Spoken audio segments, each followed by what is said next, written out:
ಖಾಸಗಿ ಆಸ್ಪತ್ರೆ ವೈದ್ಯರ ನಿರ್ಲಕ್ಷ್ಯಕ್ಕೆ ಯುವಕ ಸಾವು. ಆಸ್ಪತ್ರೆ ವೈದ್ಯರು ಮತ್ತು ಸಿಬ್ಬಂದಿ ವಿರುದ್ಧ ಮೃತ ಯುವಕನ ಕುಟುಂಬಸ್ಥರ ಆಕ್ರೋಶ.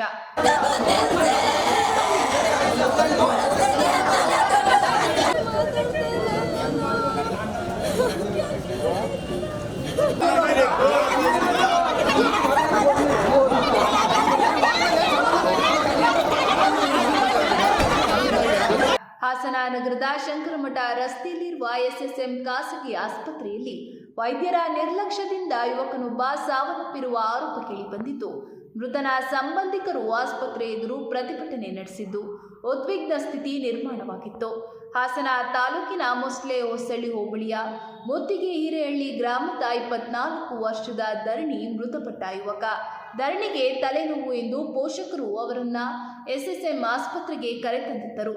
ಡಾಕ್ಟರ್ ವಿನಾಯಕ್ ಮತ್ತು ಅವರ ತಂಡ ಐಸಿಯುನಲ್ಲಿ ಸುಮಾರು 1 ಗಂಟೆ ಚಿಕಿತ್ಸೆ ನೀಡಿದ ಬಳಿಕ ಧರಣಿ ಮೃತಪಟ್ಟಿದ್ದಾರೆ ಎನ್ನಲಾಗಿದೆ. ವೈದ್ಯರು ಆಪರೇಷನ್ ಮಾಡುವುದಾಗಿ ಮೆಡಿಸಿನ್ ಅನ್ನು ತರಿಸಿಕೊಂಡು ಪೋಷಕರ ಸಹಿ ಪಡೆದಿದ್ದಾರೆ.